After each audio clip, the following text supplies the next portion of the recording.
প্রিয় শিক্ষার্থী, chemistry learning পয়েন্টে তোমাদের স্বাগত। আমার ইউটিউব চ্যানেল কেমিস্ট্রি লার্নিং পয়েন্টে আমরা আবার তোমাদের সামনে উপস্থিত হয়েছি। গতকাল আমরা যে পড়াটা শুরু করেছিলাম, চতুর্থ অধ্যায় প্রথম পত্র, সেখানে আমরা আলোচনা করেছিলাম যে রাসায়নিক পরিবর্তন, গ্রিন বিক্রিয়া, অ্যাটম ইকোনমি এবং শেষ পর্যন্ত বিক্রিয়ার হার। তো বিক্রিয়ার হারের উপরে আমরা দুটো কথা বলছিলাম যে এটা বিক্রিয়কের সাপেক্ষ হতে পারে এবং উৎপাদের সাপেক্ষ হতে পারে। তোমাদের নিশ্চয়ই মনে আছে আমরা একটা গ্রাফ এঁকেছিলাম এবং বলেছিলাম যে বিক্রিয়কের সাপেক্ষে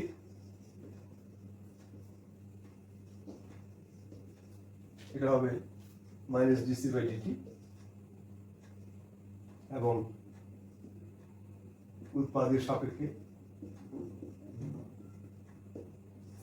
dx/dt। আমরা বিক্রিয়কের সাপেক্ষে মাইনাস দিচ্ছি কারণ বিক্রিয়ক বিক্রিয়া থেকে কমে যাচ্ছে, পক্ষান্তরে উৎপাদ বিক্রিয়া বাড়ছে দেখে এখানে আমাদের কোনো মাইনাস চিহ্ন আসছে না। আমরা ছোটখাটো অঙ্ক আমরা এমসিকিউর জন্য বা সিকিউর জন্য বলতে পারি যে তোমরা লিখে নিতে পারো একটা অঙ্ক যে ইথাইল এসিটেটের আদ্র বিশ্লেষণে 40 মিনিট সময়ে ঘনমাত্রা 1 মোল পার লিটার থেকে 0.5 মোল পার লিটারে পরিণত হয়। বিক্রিয়ার হার কত? আমি আবার বলছি, ইথাইল এসিটেটের আদ্র বিশ্লেষণে 40 মিনিট সময়ের ঘনমাত্রা 1 মোল পার লিটার থেকে 0.5 মোল পার লিটার হয়। বিক্রিয়ার হার কত? আমরা যে অঙ্কটা করি ভেরি সিম্পল অঙ্ক, যেগুলো হচ্ছে বিক্রিয়কের আদি ঘনমাত্রা ছিল 0.1 মোল পার লিটার, 40 মিনিট পর ঘনমাত্রা 0.5 মোল পার লিটার।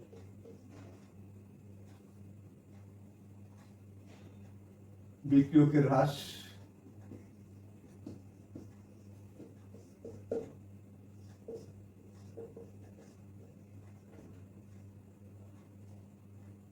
বিক্রিয়ার হার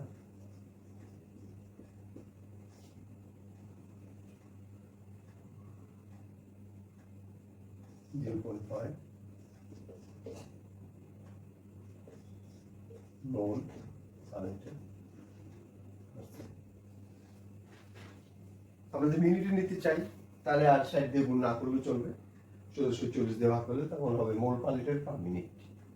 এভাবে আমরা ছোটখাটো অঙ্কগুলি করবো। এছাড়া এখানে আরেকটা জিনিস যেটা বলা দরকার যে রাসায়নিক বিক্রিয়াকে দুই ভাগে ভাগ করা হয়েছে। কিছু বিক্রিয়াকে আমরা বলছি একমুখী বিক্রিয়া আর কিছু বিক্রিয়াকে আমরা বলছি উভমুখী বিক্রিয়া। অর্থাৎ যে বিক্রিয়াগুলি শুধুমাত্র বিক্রিয়ক থেকে উৎপাদে পরিণত হয়ে যায় এবং পিছনের দিকে আর ফিরে আসে না, তাকে আমরা বলছি একমুখী বিক্রিয়া। আর যেগুলি পিছন দিকে ফিরে আসে বা সামনের পিছনের দিকে, সামনের বিক্রিয়া পিছনের দিকে, পিছনের বিক্রিয়া সামনের দিকে আসে, তাকে আমরা বলছি উপমুখী বিক্রিয়া। এবং উভমুখী বিক্রিয়ার সাথে আমরা সাম্যাবস্থাটা পড়বো, এটা আমাদের পরে আসবে। বিক্রিয়ার সাম্যাবস্থা আমরা বিক্রিয়ার হারের উপরেই আছি। তবে আমরা একটু বলে নেব যে আমাদের শুরুতে যে কথাটা আছে যে একমুখী বিক্রিয়া কাকে বলে, উভমুখী বিক্রিয়া কাকে বলে, তোমরা নোট করে রাখতে পারো যে এগুলি পরীক্ষায় সংজ্ঞা হিসেবে আসে এবং কিভাবে একমুখী বিক্রিয়াকে উভমুখী বিক্রিয়ায় পরিণত করবে বা উভমুখী বিক্রিয়াকে একমুখী বিক্রিয়াতে পরিণত করবে, বইতে আলোচনা আছে, একটু পড়ে নিলেই হবে। তোমরা আশা করি এগুলি ছোটখাটো প্রশ্ন করে নেবে, যে পড়লেই বুঝবে যে একমুখী বিক্রিয়াকে কিভাবে উভমুখী বিক্রিয়ায় পরিণত করা যায় আর উভমুখী বিক্রিয়াকে কিভাবে একমুখী বিক্রিয়াতে পরিণত করা যায়। এটা আমি আর আলোচনা করলাম না, এটা পড়লেই পারবে। আমরা সরাসরি চলে যাচ্ছি বিক্রিয়ার হারের উপরে বিভিন্ন নিয়ামকের প্রভাব।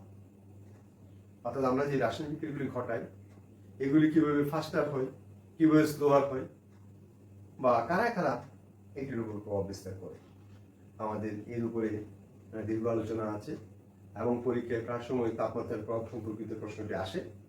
আমরা এই নিয়ে বেশিক্ষণ টাইম দেব, তবে আমি প্রথমে বলে নিচ্ছি কার কার প্রভাব বিক্রিয়াতে আছে এইগুলি আমরা একটু বলতেছি। আমরা বিক্রিয়ার উপরে যে সমস্ত নিয়ামকের প্রভাব সাধারণত দেখি সেগুলো হচ্ছে তার প্রথমটা হচ্ছে ঘনমাত্রা বা কনসেন্ট্রেশন, এরপরে আছে চাপ, এরপর আছে তাপমাত্রা, বিক্রিয়কের পৃষ্ঠতলের ক্ষেত্রফল এবং প্রভাবক বর্ণপট। আমরা মূলত এই পাঁচটার প্রভাব সম্পর্কে একটু আলোচনা করব, তবে তাপমাত্রার প্রভাব আর প্রভাবক আলাদা করে আমরা পড়ব, কারণ এগুলির উপরে আলাদাভাবে প্রশ্ন আসে পরীক্ষায়। আমি বারবারই একটা কথার উপর জোর দিচ্ছি, পরীক্ষাটা অত্যন্ত গুরুত্বপূর্ণ, কারণ কেমিস্ট্রির ছেলেরা প্রায় সময় প্রশ্ন না বুঝে বা প্রশ্নের ধারা বুঝতে না পেরে যে পরীক্ষাতে ভালো করতে পারে না। এই জন্য বারবার যেটার উপর জোর দিচ্ছি এগুলির উপরে ভালো করে দেখবে। এবং যে কথাগুলি পরীক্ষার জন্য বলছি বারবার, যে গতদিন আমরা একটা পরীক্ষার জন্য প্রশ্ন দিয়েছিলাম, বরিশাল বোর্ড 2019-এ আসছে, যে গ্রিন কেমিস্ট্রি উপরে প্রশ্নটা ছিল অ্যাটম ইকোনমি। তোমাদের নিশ্চয়ই মনে পড়ে গেছে যে অ্যাটম ইকোনমি বের করে আমরা সহজেই বুঝতে পারি কোন বিক্রিয়াটা গ্রিনার হবে, এবং অ্যাটম ইকোনমির সাথে সাথে ইফেক্টরও আছে বা বর্জ্য কোথায় কম হয়েছে। তো এই ধরনের প্রশ্ন পরীক্ষায় আসবে, কাজে আমরা আজকে যেটা পড়ছি সেটার উপরেও পরীক্ষায় প্রশ্ন আসতে পারে, বা তোমরা খেয়াল করবে কি বলছি। আমরা প্রথম বলতেছি বিক্রিয়ার উপরে ঘনমাত্রার প্রভাবটা কি। আমরা প্রায় দেখি যখন বিক্রিয়কের ঘনমাত্রা বেশি হয় তখন দেখা যায় যে বিক্রিয়াটা ফাস্টার হয় বা দ্রুত গতিতে বিক্রিয়াটা সম্পন্ন হয়। এর কারণটা কি? যে বিক্রিয়কের ঘনমাত্রা বেশি হলে বিক্রিয়ার হারটা বেশি হওয়ার কি কারণ? উত্তর হচ্ছে খুবই সোজা। যখন বিক্রিয়ক বেশি হবে বা বিক্রিয়কের অনুসংখ্যা বেশি হবে তখন বেশি সংখ্যক অণু পরস্পরের সাথে সংঘর্ষে লিপ্ত হতে পারে। আর রাসায়নিক বিক্রিয়া হচ্ছে দুটি বিক্রিয়কের মাঝে সংঘর্ষের ফল। কাজে সংঘর্ষ যত বেশি হবে বিক্রিয়ার হার তত বেশি হবে। একটি সিম্পল উদাহরণ দিয়ে বিষয়টা বোঝানো যায়, যে একটা বিক্রিয়া, কমন বিক্রিয়া, যে এই সোডিয়াম থায়োসালফেট বইতে আছে, তোমরা দেখে নিতে পারবে। হাইড্রোক্লোরিক অ্যাসিডের সাথে বিক্রিয়া করলে সোডিয়াম ক্লোরাইড, সালফার, এরা অধক্ষেপ করবে, সালফার ডাইঅক্সাইড আর পানি এরা অধক্ষেপ করবে। আমরা যদি 5টা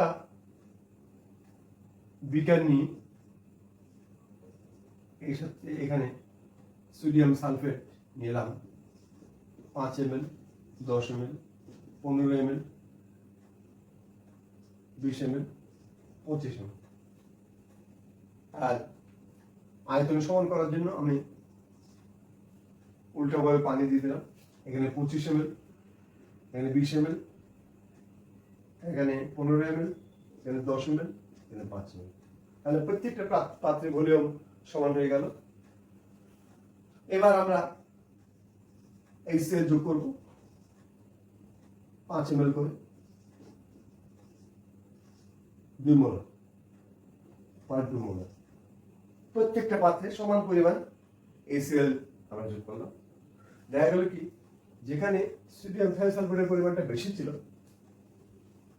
সেখানে অনেক বেশি সালফার অধক্ষেপ পড়ছে।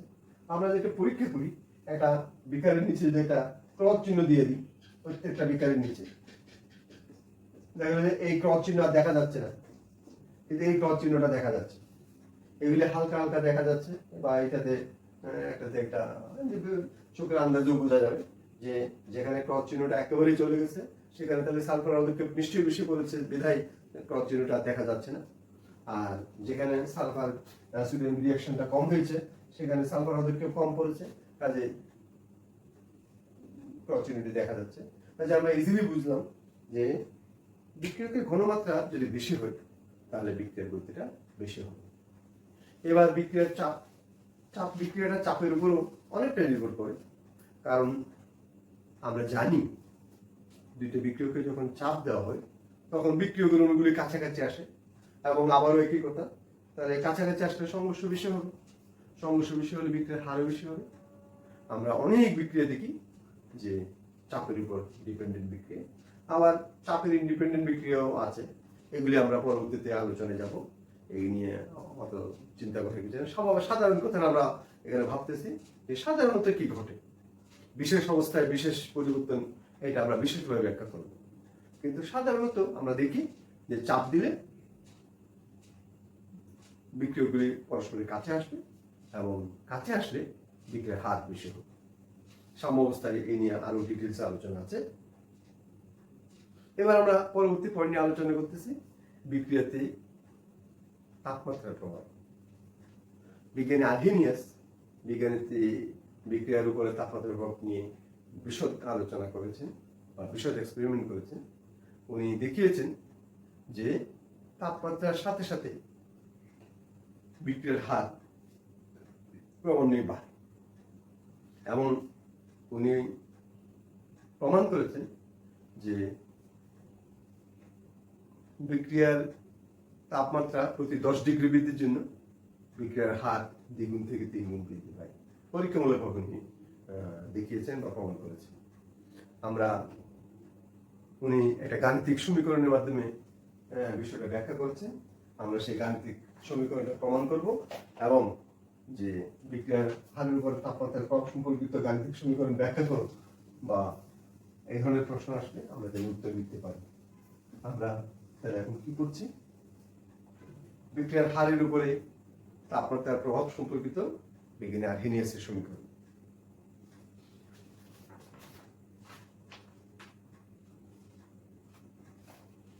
বিজ্ঞানী আর্হেনিয়াসের সমীকরণে শুরুর আগে আমরা যেটা বলতে চাচ্ছি যে বিক্রিয়ার তাপমাত্রা বাড়ালে কি কারণে বিক্রিয়ার হার বৃদ্ধি পায়। আমরা দেখতেছি মূলত দুটি কারণে তাপমাত্রা বাড়ালে বিক্রিয়ার হারটা বাড়ে।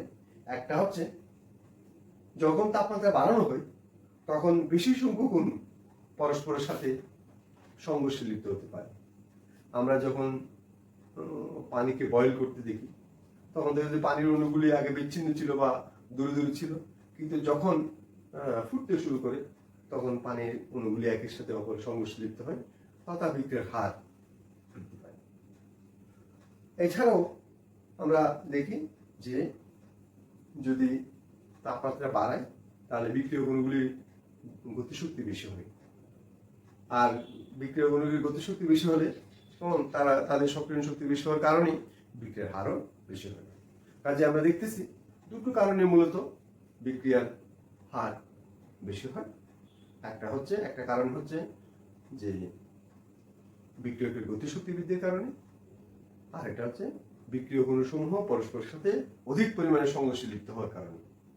বিজ্ঞানী আর্হেনিয়াস এই দুইটা বিষয়কে ইনক্লুড করে একটা গাণিতিক সমীকরণ লিখেছেন।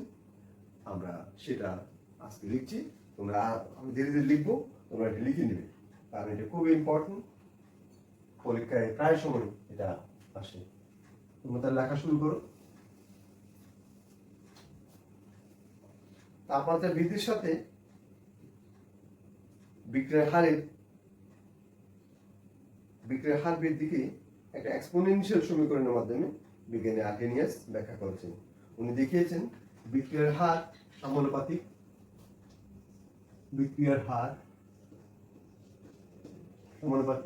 e to the power minus a by r। বিক্রিয়ার হার যেখানে ই হলো সক্রিয়ণ শক্তি আর মোলার গ্যাস ধ্রুবক, আর টি হচ্ছে পরম তাপমাত্রা।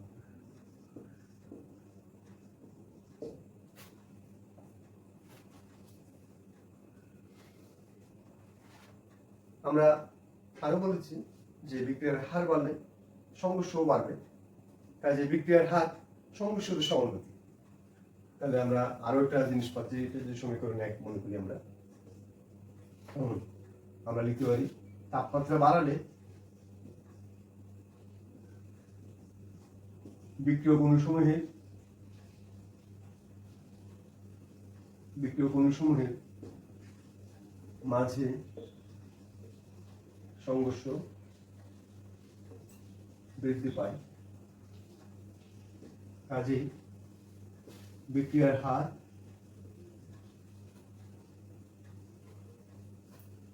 সমানুপাতিক n। n হলো কার্যকর সংঘর্ষ সংখ্যা।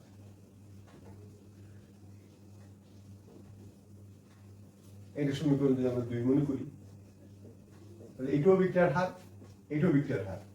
কাজে বিক্রিয়ার হারটা আমরা যে পাচ্ছি সমীকরণ 1 ও 2 হতে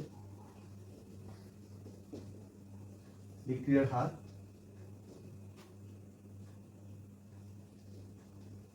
সমানুপাতিক n e minus e/r।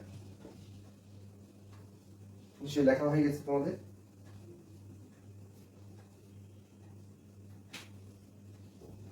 আমি উপরের দিকে মুছছি। এই দুটো রাশি কি বিক্রিয়ার হার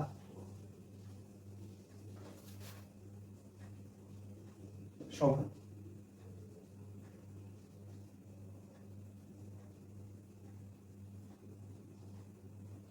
x n e to the power minus c/r। x হলো একটি সমানুপাতিক ধ্রুবক। যে কোনো কিছু ধরা যায়, এই x n এই দুইটা রাশিকে বিজ্ঞানী আর্হেনিয়াস একটা ধ্রুব রাশি দিয়ে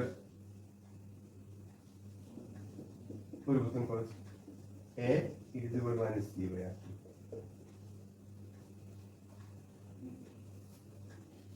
যেখানে a হলো আর্হেনিয়াস ফ্যাক্টর।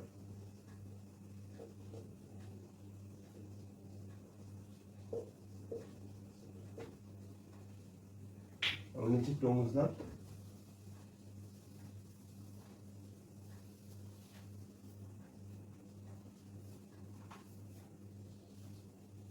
বিক্রিয়ার হারকে আমরা যদি কে নিই,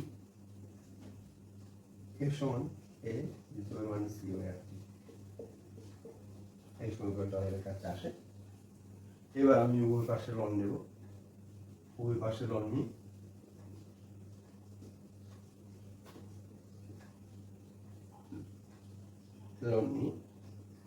হয় লনকে লন এ মাইনাস লনের সাথে এক্সপোনেনশিয়াল কাটা যায়, কাজেই উপরেটাই থাকে। কেমন এটা প্লাস চিহ্ন, উপরে মাইনাস এর কারণে এখানে মাইনাস হয়ে গেছে। বিষয়টা আরো ভালো করে বুঝো যে লনকে, আর এটা লন এ বি এর সূত্র, লন এ আর লন এটা থেকে লনের সাথে এক্সপোনেনশিয়াল কাটা গেল, থাকলো e/r। আমরা নিশ্চয়ই বুঝে গেছি। এই যে সমীকরণটা, এখানে আমরা লনের গুরুত্ব যদি লগ নিয়ে নিই, তাহলে আমরা এখানে পাই 2.303 log a 2.303 log a minus a/r।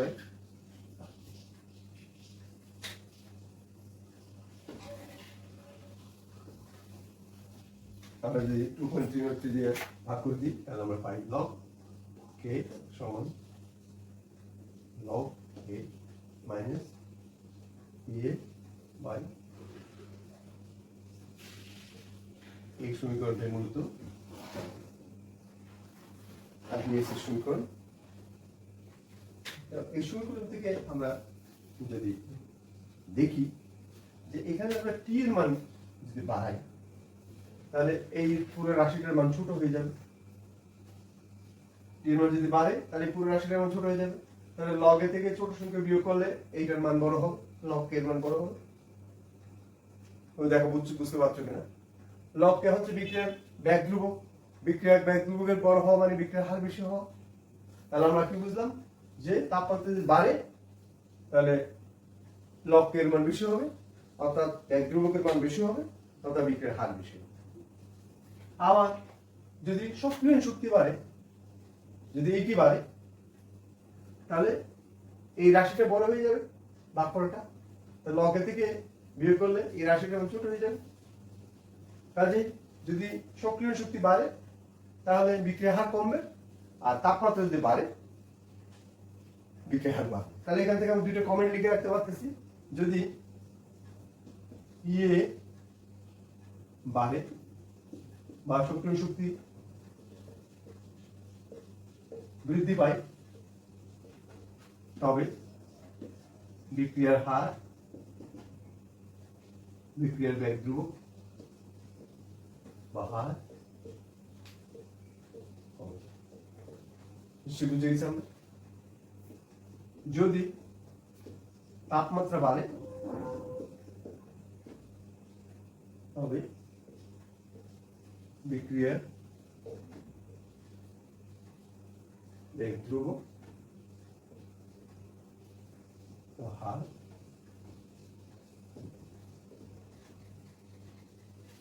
নিশ্চয়ই বুঝে গেছি আমরা।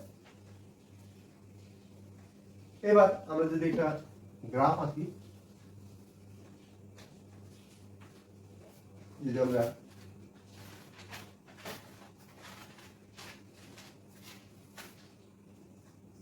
একদিকে log K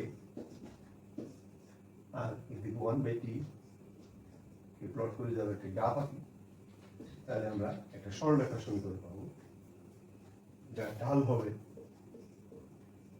minus EA by 2.313।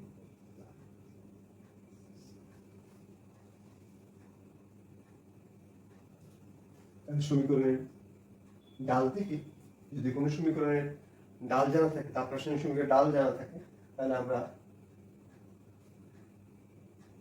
সঙ্গে সঙ্গে সক্রিয় শক্তি বের করে নিতে পারবো। আর সক্রিয় শক্তি বের করে নেওয়া গেলে একটা বিক্রিয়া কত দ্রুত বা কত ধীরে সম্পন্ন হবে এটা বোঝাটা অনেকটা সোজা হয়ে যাবে। আমরা এই সমীকরণ ব্যবহার করি। একটা কথা এখানে বলে রাখি, এখানে একটা মোলের গ্যাস ধ্রুবক আর আছে, এই মানটা আমরা যেহেতু কিলো জুলে নেব, তাহলে এসআই পদ্ধতির মানটা আমরা ব্যবহার করব 8.314 জুল পার কেলভিন পার মোল, এই মানটা আমরা ব্যবহার করব।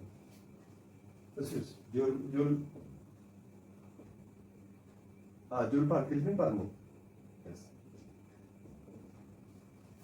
এই মানটা আমরা ব্যবহার করব যাতে আমরা এনার্জি জুল বা কিলো জুল হিসাব করতে পারি। তো আমরা দুটো বিক্রিয়ার হারের তুলনা এই সমীকরণ থেকে আমরা করতে পারবো। যদি দুটো তাপমাত্রায় বিক্রিয়াটা হয়, যদি বিক্রিয়া তাপমাত্রা একটার তাপমাত্রাতে T1 আর তাপমাত্রা T2, এই দুটো তাপমাত্রায় যদি বিক্রিয়াটা হয় এবং বিক্রিয়ার হার যদি log K1 ও log K2 হয়, তবে আমরা প্রথম সমীকরণে যদি লিখি log K1 সমান log A minus EA by 2.303 R T1 log K2 log A minus EA 2.303 এই দুটো সমীকরণ দেখো। যদি আমরা দুটো বিক্রিয়ার হার তুলনা করি তাহলে আমাদের সমীকরণটা কেমন আসছে। এই সমীকরণটা আমরা দুটো তাপমাত্রার জন্য ব্যবহার করতেছি। তাহলে আমরা দেখতেছি কি যে আমরা আধুনিক সমীকরণটি এইটি পেলাম। এই সমীকরণটা আমরা যদি দুটা তাপমাত্রায় তুলনা করতে চাই, অর্থাৎ একটা বিক্রিয়ার বেগ ধ্রুবক জানা থাকলে কেউ একটা বিক্রিয়ার বেগ ধ্রুবক বের করা যায়, বা একটা বিক্রিয়ার সক্রিয় শক্তি জানা থাকলে কেউ একটা বিক্রিয়ার সক্রিয় শক্তি বের করা যায়। এটা করার জন্য আমরা দুটো তাপমাত্রায় এটা দেখাচ্ছি যে আমরা T1 এবং T2 তে দুটো সমীকরণ লিখছি।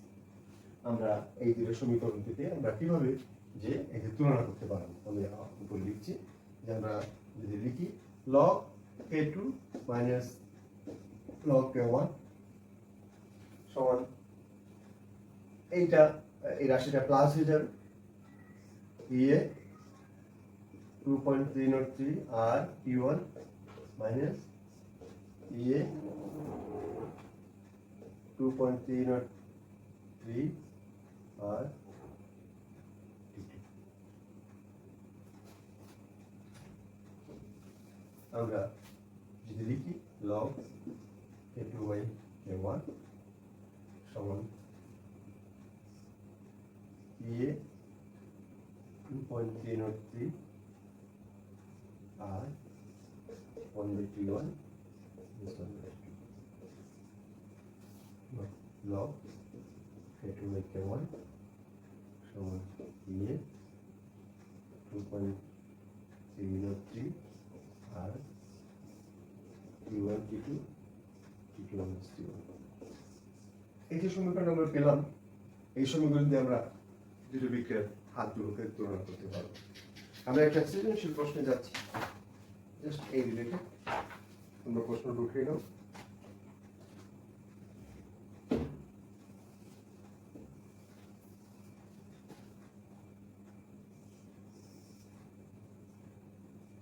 ঘনমাত্রা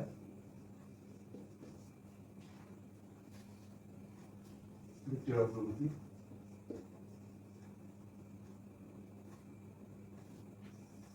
কালকে ধরনের একটা গ্রাফ আমরা এঁকেছিলাম কালকে গঠন করার জন্য। আমরা সমীকরণটা দিচ্ছি 2 and 2 5 4 and 2 4 এই বিক্রিয়াটার জন্য।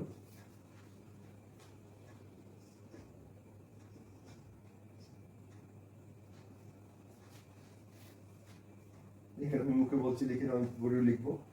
যদি 25 ডিগ্রি ও 65 ডিগ্রি সেলসিয়াস তাপমাত্রায় বিক্রিয়ার হার যথাক্রমে 3.46 into 10 to the power -5 per second ও 4.87 into 10 to the power -3 per second হয়, তবে বিক্রিয়ার সক্রিয়ণ শক্তি কত? আমি লিখছি যে 25 ডিগ্রি সেলসিয়াস তাপমাত্রায় বিক্রিয়ার হার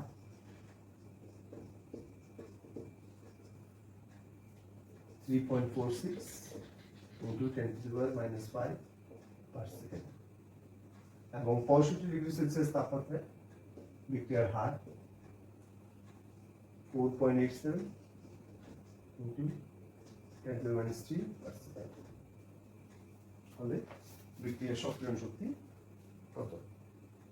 আমাদের সমীকরণ ছিল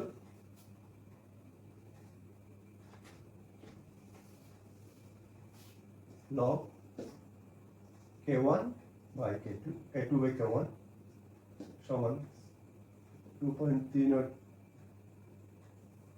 EA 2.303 R 1 by T1 T2 T2 plus T1। এই ছিল আমাদের সমীকরণ।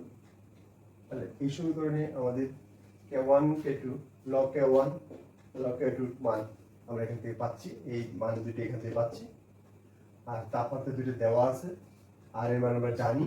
আমরা সহজেই সক্রিয় শক্তি এখানে বের করতে পারবো। আমরা নিশ্চয়ই বুঝাতে পেরেছি। এটা একটা সৃজনশীল প্রশ্ন এবং পরীক্ষায় এই ধরনের প্রশ্ন আসবে যে আরো যে কোনো রিঅ্যাকশন দিয়ে বিভিন্ন তাপমাত্রা মেনশন করে এই বিক্রিয়াগুলি আসতে পারে। তোমরা এগুলি দেখবে। আমরা আরো দুইটা প্রভাব নিয়ে আলোচনা করব, যে বিক্রিয়ার পৃষ্ঠতলের ক্ষেত্রফল এবং প্রভাবক। পৃষ্ঠতলের ক্ষেত্রফলটা এত ইম্পর্টেন্ট নয়, কিন্তু প্রভাবকটা অনেক বেশি ইম্পর্টেন্ট। প্রায় পরীক্ষায় প্রভাবকের উপর ছোট প্রশ্ন, বড় প্রশ্ন এবং প্রভাবক মিলিয়ে প্রশ্ন আসে। এই কারণে প্রভাবক নিয়ে আমরা আরেকটা ক্লাসে আলোচনা করতে চাচ্ছি। আজকে আমরা এই পর্যন্ত থাকবে। তবে তার আগে বলছি যে আর্হেনিয়াসের সমীকরণটা অত্যন্ত গুরুত্বপূর্ণ এবং এটি প্রমাণ প্রায় সময় পরীক্ষা আসে। এটা এখান থেকে সৃজনশীল প্রশ্ন আসে, ডাল বের করার অঙ্ক আসে, আর দুইটা বিক্রিয়ার তুলনাও আসে। আমরা এ পর্যন্ত রাখবো। সবাই সুস্থ থাকবে, সব ভালো থাকবে। আজকের মধ্যে এখানে শেষ করছি।